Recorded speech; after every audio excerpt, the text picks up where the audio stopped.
বন্ধুরা, আজ আমি তোমাদেরকে দেখাবো তোমরা কিভাবে উচ্চ মাধ্যমিক পরীক্ষার রেজাল্ট মোবাইল থেকে চেক করবে। তো বন্ধুরা, এর জন্য সবার প্রথমে তোমরা মোবাইলে গুগল ব্রাউজার ওপেন করে নেবে।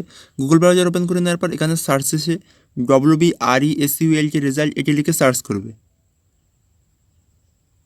বন্ধুরা, এটি লিখে সার্চ করার পর সবার প্রথমে যে ওয়েবসাইট লিঙ্কে চলে আসবে সেই ওয়েবসাইট লিঙ্কের উপরে জাস্ট একটা ক্লিক করবে। বন্ধুরা, ওয়েবসাইট লিঙ্কে ক্লিক করার সঙ্গে সঙ্গে এই ইন্টারফেসটা আবার তোমাদের সামনে ওপেন হয়ে যাবে। তো বন্ধুরা, এখান থেকে সবার উপরে যে West Bengal Board of Higher Secondary Education লেখাটি দেখতে পাচ্ছি, লেখাটির উপরে ক্লিক করবে। বন্ধুরা, এটির উপর ক্লিক করার সঙ্গে এই ইন্টারফেসটা আবার তোমাদের সামনে ওপেন হয়ে যাবে। তো বন্ধুরা, এখানে সবার প্রথমে তোমাদের অ্যাডমিট কার্ডে যে রোলটি দেওয়া আছে সেটি এখানে ঠিকঠাকভাবে বসিয়ে দেবে। বন্ধুরা, রোল ঠিকঠাকভাবে বসানো যাওয়ার পর তোমাদের অ্যাডমিট কার্ডে যে নাম্বারটি দেওয়া আছে সেই নাম্বারটি এখানে ঠিকঠাকভাবে বসিয়ে দেবে। বন্ধুরা, নাম্বার ঠিকঠাকভাবে বসানো যাওয়ার পর এখানে বাঁদিকে যে ক্যাপচার কোডটি আছে সেটি নিয়ে ইন্টার ক্যাপচার কোডের ঘরে ঠিকঠাকভাবে বসিয়ে দেবে। তো বন্ধুরা, ক্যাপচার কোডটি তোমাদের ক্ষেত্রে ভিন্ন ভিন্ন দেওয়া থাকবে। বন্ধুরা, ক্যাপচার কোড ঠিকঠাকভাবে বসানো যাওয়ার পর এখানে সাবমিট অপশানে ক্লিক করবে। বন্ধুরা, সাবমিট অপশানে ক্লিক করার সঙ্গে সঙ্গে তোমাদের রেজাল্টটি তোমাদের সামনে ওপেন হয়ে যাবে।